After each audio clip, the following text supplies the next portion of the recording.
ঘরের শত্রুকে তারই ফাঁদে শেষ করো এই 7টি উপায়। একটা কঠিন সত্য দিয়ে শুরু করি। সব শত্রু বাইরে থাকে না, সব শত্রু অস্ত্র নিয়ে আসে না। চাণক্য বলেন, যে শত্রু আপনজনের বেশে থাকে তার আঘাত সবচেয়ে গভীর হয়। এই ঘরের শত্রু আপনার সুখে অস্বস্তি বোধ করে, আপনার উন্নতিতে ঈর্ষান্বিত হয়, মুখে মধু মনে বিষ লুকিয়ে রাখে। আজ আমরা জানব কোনো ঝগড়া চিৎকার বা বদলা ছাড়াই ঘরের শত্রুকে তারই চাল ও ফাঁদে কিভাবে পরাজিত করা যায়। চাণক্য নীতির 7টি মারাত্মক কৌশল। নাম্বার 1, নীরব পর্যবেক্ষণ।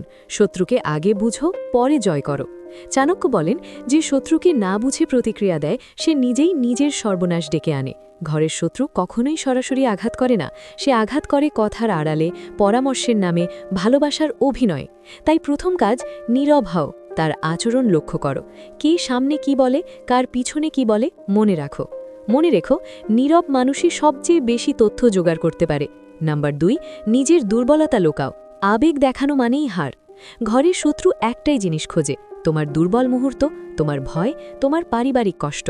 চাণক্য বলেন, দুর্বলতা প্রকাশ মানেই শত্রুর হাতে অস্ত্র তুলে দেওয়া। তাই কান্না নিজের ঘরে রাখো, কষ্ট ডায়েরিতে লেখো, কিন্তু শত্রুর সামনে শক্ত থাকো, কারণ সে তোমার আবেগকে তোমার বিরুদ্ধেই ব্যবহার করবে। নাম্বার 3, কথা দিয়ে ফাঁদ পেতো, শত্রুকে নিজের মুখেই ধরাও। চাণক্য নীতির সবচেয়ে কার্যকর কৌশল, কম কথা বলো, কিন্তু এমন প্রশ্ন করো যাতে শত্রু বেশি কথা বলে। সে যত কথা বলবে তত ভুল করবে, তত গোপন বেরিয়ে আসবে। চাণক্য বলেন, অতিরিক্ত কথা শত্রুর আত্মহত্যা।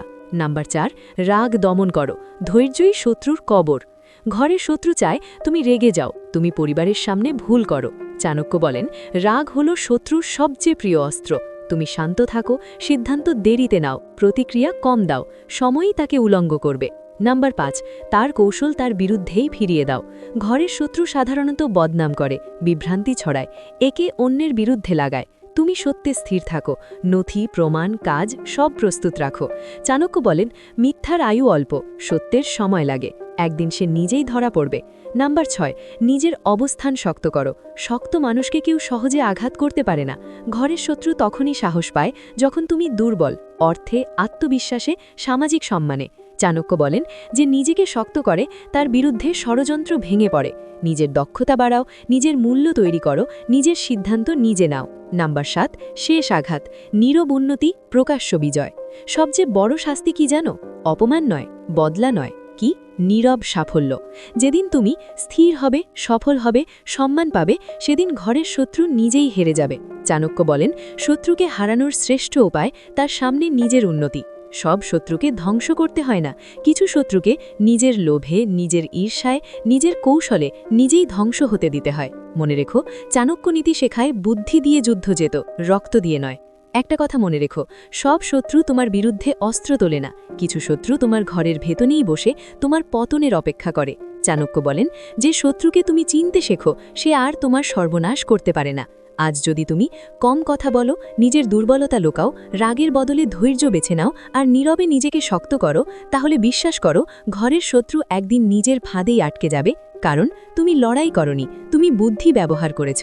শেষ কথা, বদলা নেয় দুর্বল মানুষ, ক্ষমা করে শক্ত মানুষ, আর চাণক্য নীতিতে চলা মানুষ শত্রুকে নিজেই ধ্বংস হতে দেয়।